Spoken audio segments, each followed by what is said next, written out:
This video. This is actually the first one in a while. This is a game is called The Match Gauge. It is in early access.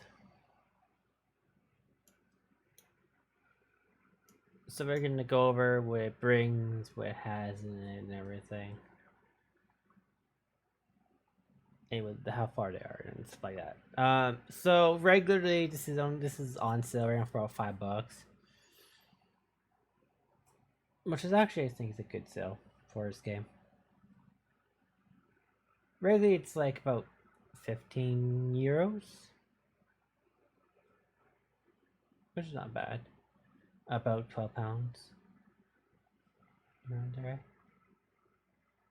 This game's actually finished. It has an extra story and classes and stuff like that, as it says right here.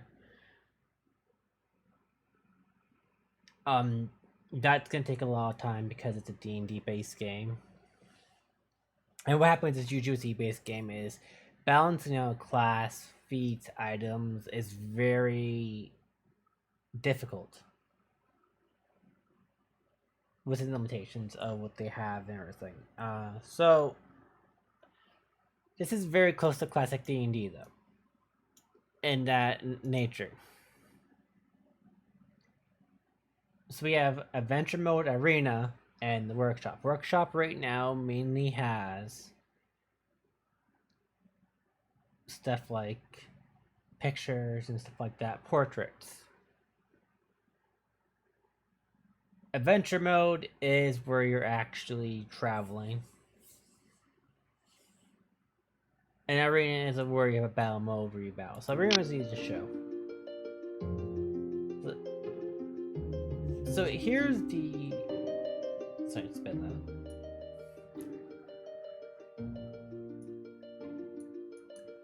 Here's the creatures. You're gonna see a lot of standard the same creatures.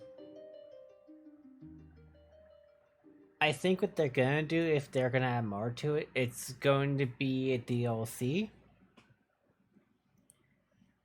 for the monsters. Why? It's a bit down. Sorry, this game is loud at times.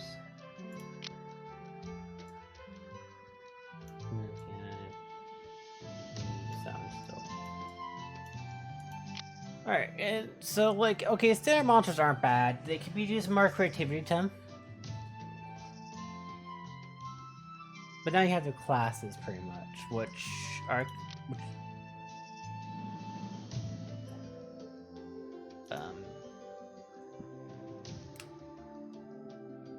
it varies, because so you have...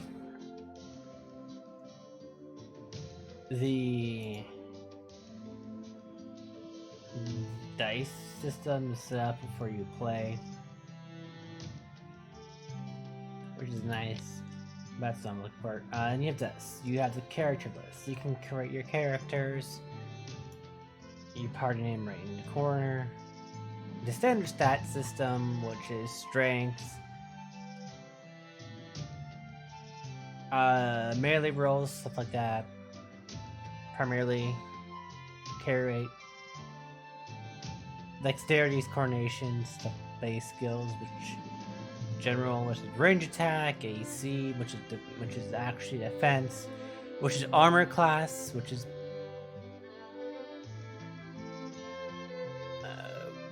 D&D based, not Pathfinder, and reflexes. Constitution is basically for like generally simple, where you can hold your breath underwater and stuff like that. How much HP you get, your fortitude saves, your poison or this, stuff like that. Intelligence is basically for your spells and your casting levels. And this one is also behavior patterns if you do bot.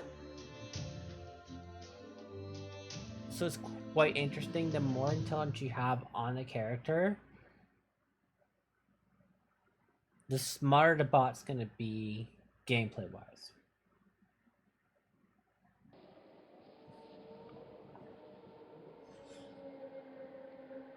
Which is odd, because most games like this don't actually try and include that. You have Wisdom, which is your cleric attack damage, and spell damage, which is not completely true, because different archetypes of cleric can actually vary on the damage which you use for attacks, and they can still use intelligence for attack damage. So it's not true to the actual cleric. And saving throws like for sleeping charm and stuff like that. And charisma is a basic standard thing where you can intimidate, stuff like that. And it's like in Netherlands, like it's odd, but they use charisma to buff the creature. In most cases, charisma can be swapped out to buff the creature, and as buff the creature, which is limited.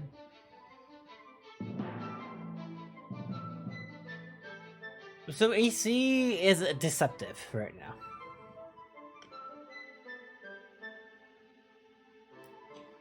Because I don't know if they do 20s and auto hit, stuff like that, or you need to confirm and stuff like that. I haven't paid attention to those rules yet.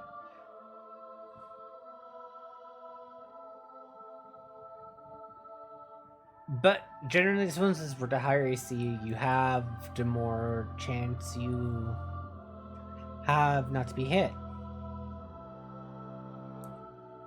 But they still have the stuff like flank, which removes your defense, which denies your dexterity bonus, stuff like that going on.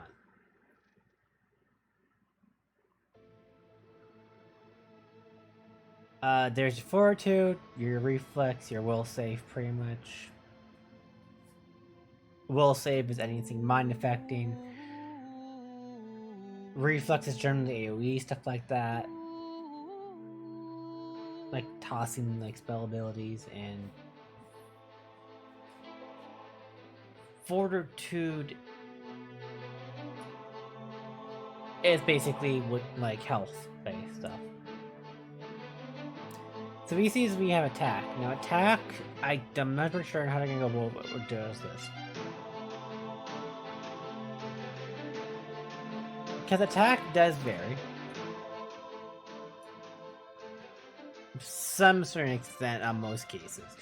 The 2d12 is a deception too, because 2d12 can be easily become +4 damage, stuff like that, depending on what you do in the actual game for Dungeons & Dragons.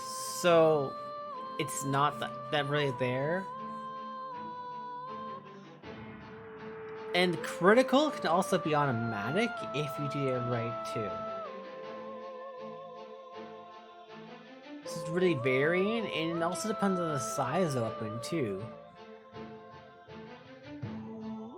Because depending on the size, you have reach on weapons, and depending on which one's reach,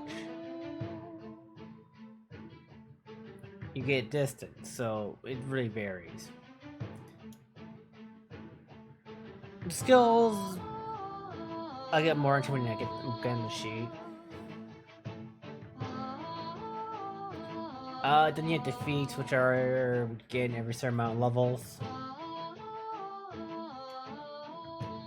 Pretty much basic there. Now we have the custom character. Now we have the presets.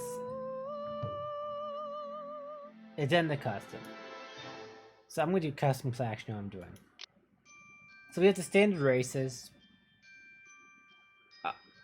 All have standard abilities. There's nothing really different about them.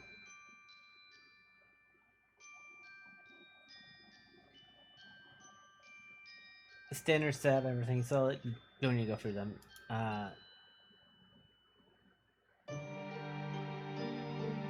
So I like elf. Let's go for elf right now. So if we go elf, right, we have 2 more classes missing. Was it a warlock and something else to put in? They decided monk. So we have fire, cleric, wizard, rogue, barbarian.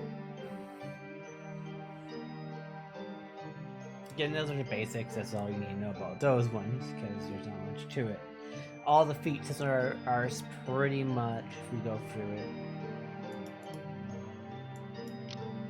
I don't really care what we have here. This won't matter. I just need to see the feats.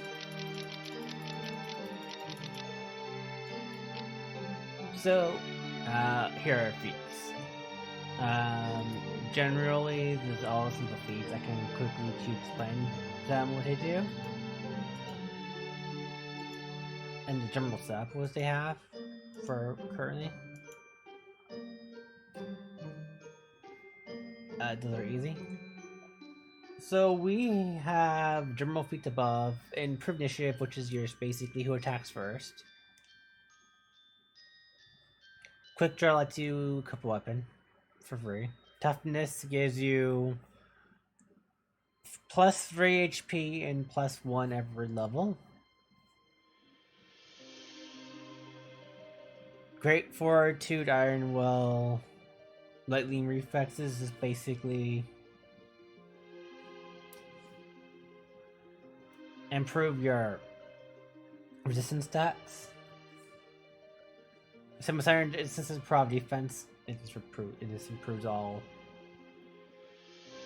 It's all offensive saves. Dodge gives you plus bonus AC.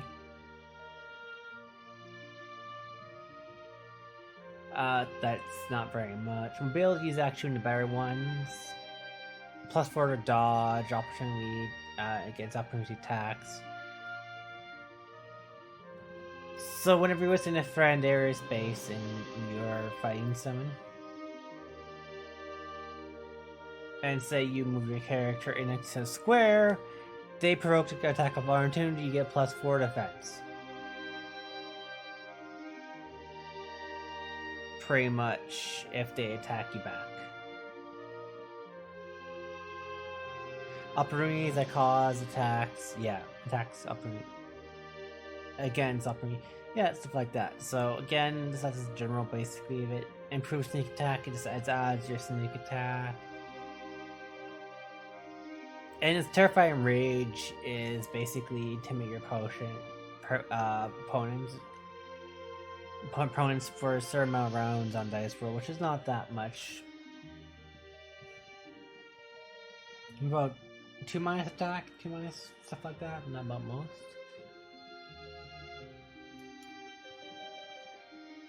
Simple weapon trains basically any like, so we're going to check the different categories of weapons. And depending if you have this proficiency or not, you get a bonus on it. So you get plus 4 attack. Rolls with any because you're know how to use. And there's exotic, martial, and simple. That's pretty much all there is to it. There's nothing else really there, and that.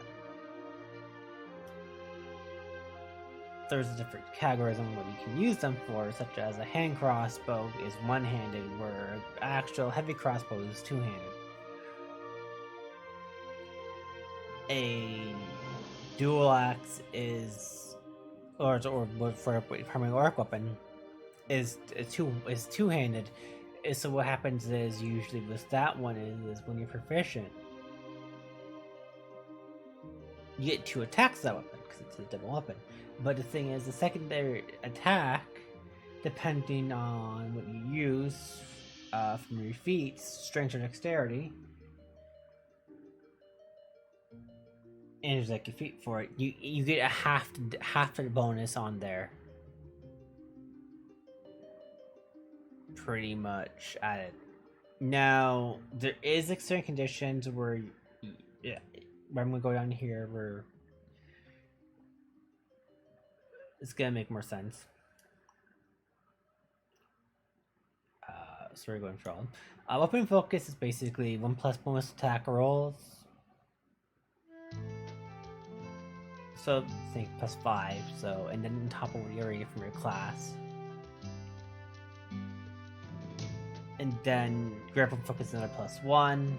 Open specialization is on Weapon specialization is the damage rolls bonus. So you get +4 damage if you practice both. Which is why I said deceptive, because it looks like it's weak, but it's really easy to stack.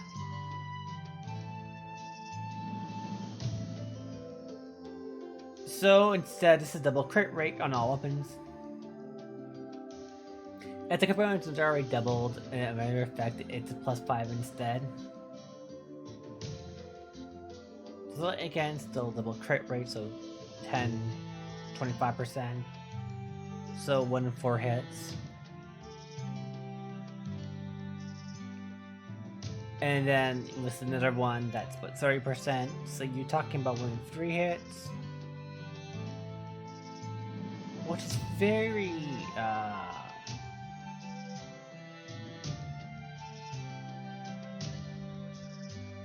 powerful. Because 33 that's a very good chance of critics. So you have power crit, so deal additional damage. Deal 1 additional time of weapon damage, so you get an extra attack pretty much.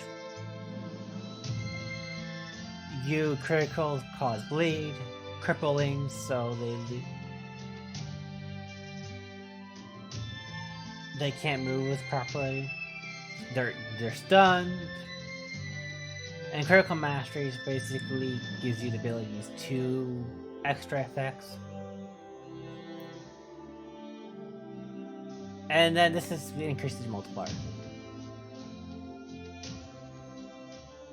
Now what's important to know about all these are that the bigger the multiplier, the more extra damage you do. As far as this goes. So that's just basics for what that is. You can close these two. I understand that part. Now we have armor and shield train. Armor and shield train requires certain things. Like shield focus gives another bonus to AC and reflex, 1 plus AC, 1 plus.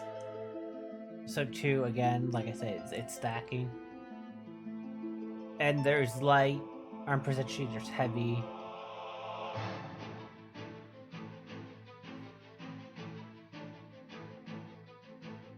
And stuff like that, and they each get their bonus. But the heavier you go, the more you lose on certain bonuses. And speed. So power attack's a primary for melee combat. Base for anything you pick. And it's one of the most useful feats in any game you play. Then you have Cleave and Great Cleave. So Cleave usually only allows you to make it 1 extra for your attack. Whereas Great Cleave allows you to make it unlimited extra for your attacks.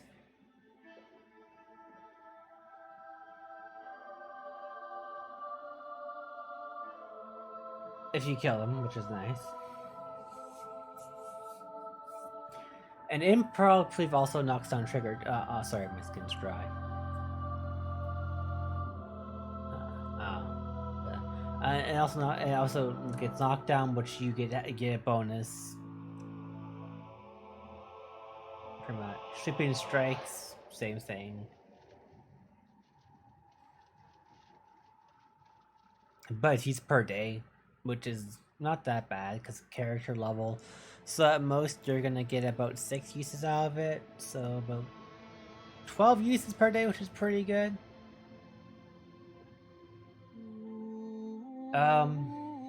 Same thing.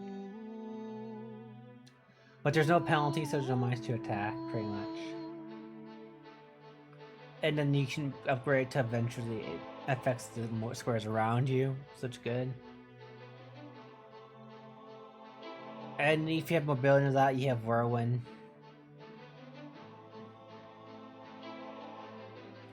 and make one mini attack until all creatures are in reach. So as long as you say if you have if you have extended reach, it's 2 square attack. So basically, you can twist and do damage to all the enemies around you in a 10 feet radius instead of 5.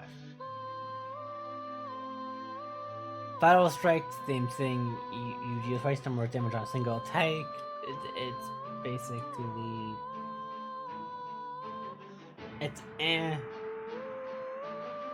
because you're better off getting 1 in 3 crits, which roll into is a better setup. Devastating Strike deals 3 times the damage on a single melee, half is missed. Again, it's not the best still, but I like it. Charge is nice too. Because if this game's correct and it's based on size, so once you're if you say you're a medium creature, you can only attack up to a large creature. Depending on how they do it. If they say it's strength based, then depending on how many strengths is. Combat Reflexes again is another one where you can limit attack opportunities. Meaning you don't, instead of having one, you can do infinitely, so if anyone passes you, you can automatically hit them. So what I was talking about earlier is weapon, you may use Dex instead of Strength.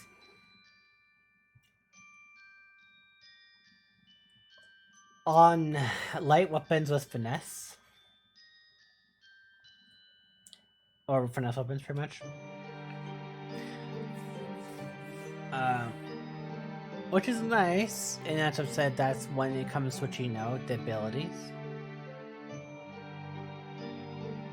Improv Feint is basically you just make your point flinch.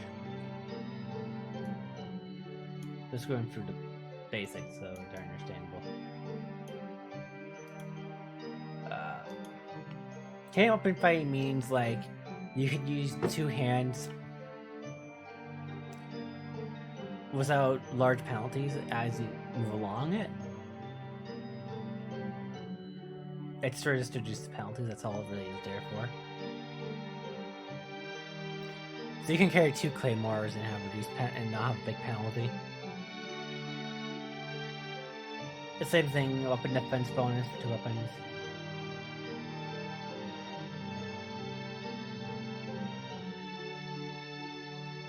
Like, add half your strength bonus to rolls. Normally, you only add... You add your strength bonus to offhand, pretty much. Normally, you only add half your strength bonus to admit. So, pretty much that's... And implies other stuff. Run the foe with your weapon, so if you hit an opponent with both fire weapons, deal additional 1d10 damage. Plus, like, the strength modifier, right?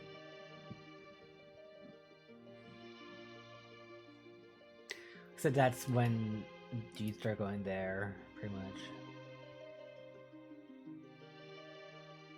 Team Amplifying, this gives you bonus on damage, stuff like that. And that's really same thing as before.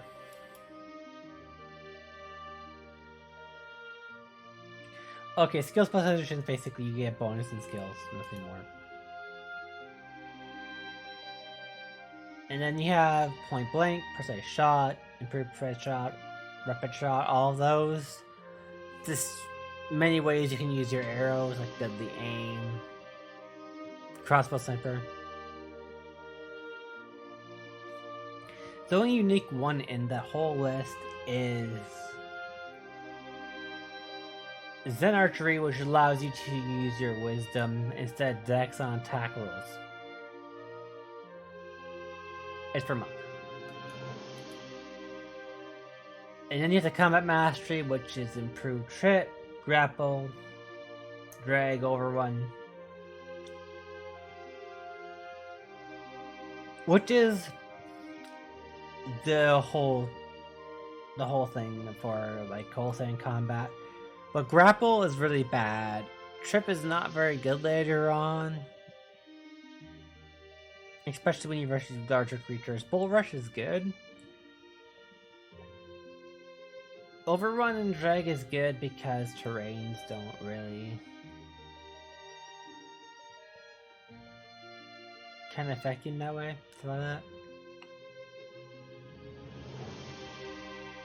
And it removes target opportunity, so it's nice. Agile maneuvers when you use your dex instead of combat maneuvers. Improved armor strike means same thing. Your weapons, like it's like a fist version, but you have a little bit more extra. The deflect arrow is only once per round, so not really that good.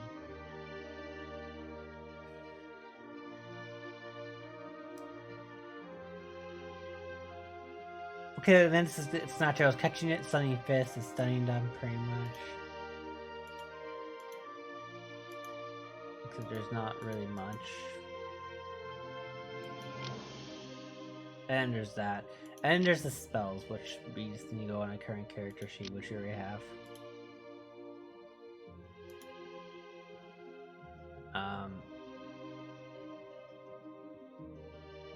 Where are you? Monk? Clerk.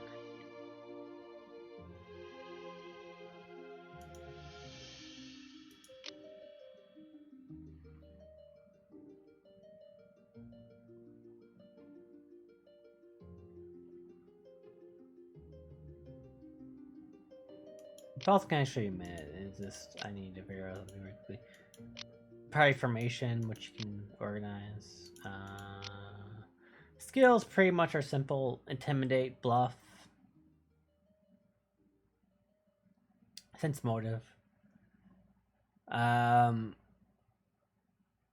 Nothing really complicated. Yeah, quick combat right here.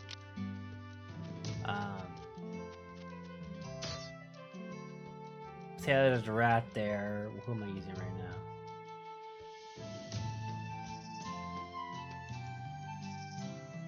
Dagger throwers, right? It's a range. Where are the spells? I need to show spells off really quickly.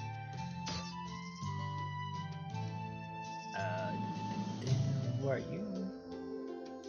Short sword. Yeah, say critical hit. Barbarians like rage pretty much. Like a Billy base. So here's the thing, with spells, once you use a certain spell type, it times out all that spell type, pretty much. So if I use some elemental,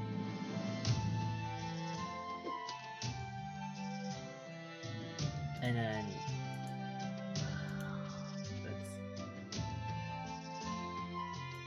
no Cosper, right?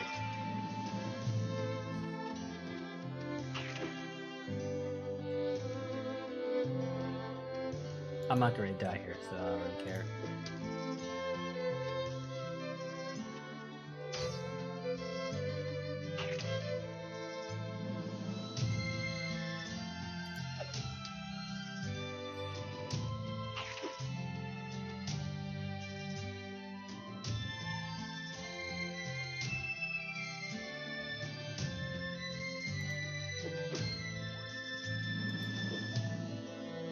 See that crit 53 attack of opportunity. Now it's fleeing because it's fleed. And as you can see, I can't use discern spells. That's all I want to show.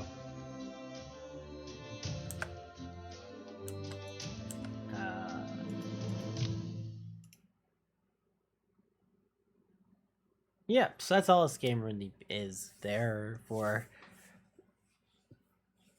As far as the soundtrack is solid. I'm just gonna finish off. I'm just gonna finish off this combat.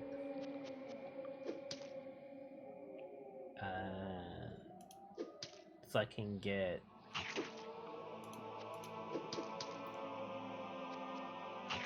the show you a bit about the story.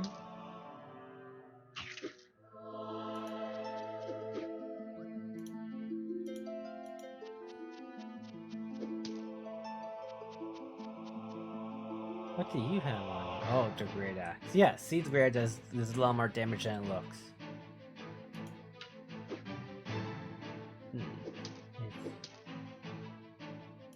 It's very deceptive, as the idea of it is.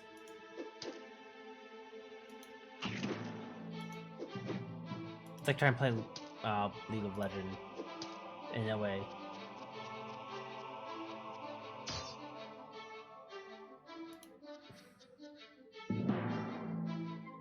Defend? Let the kill.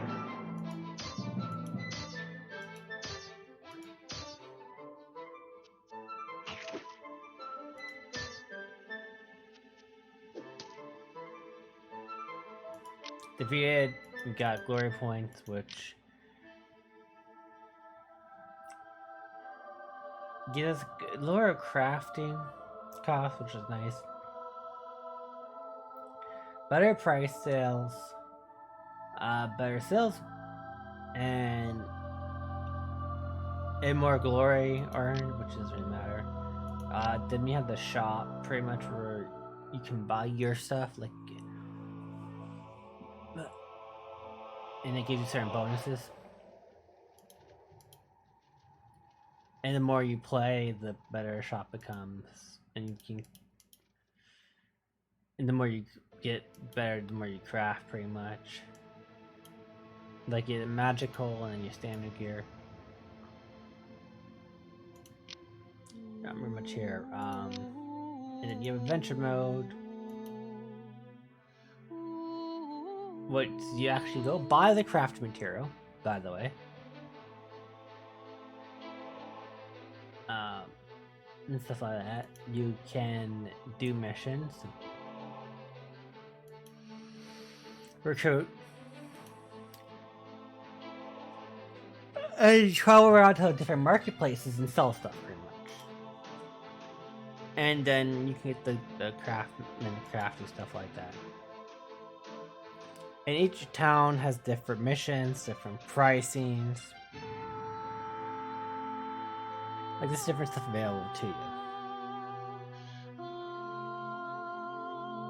And you have a party weight and stuff like that.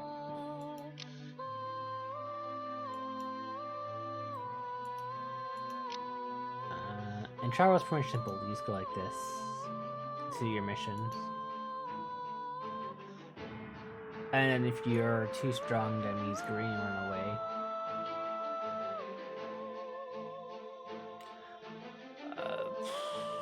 And there's your goods inventory. There's your quest logs. There's the camp, which restores your stuff. Other than that, there's the child options, so you can see grids or not. That's all this game has after this. There's not really much to it. Except these options. Which are limited, but I don't really care. It's a small game.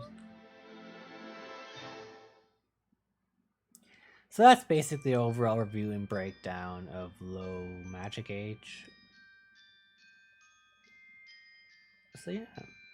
This is going to be one of several games looking over today.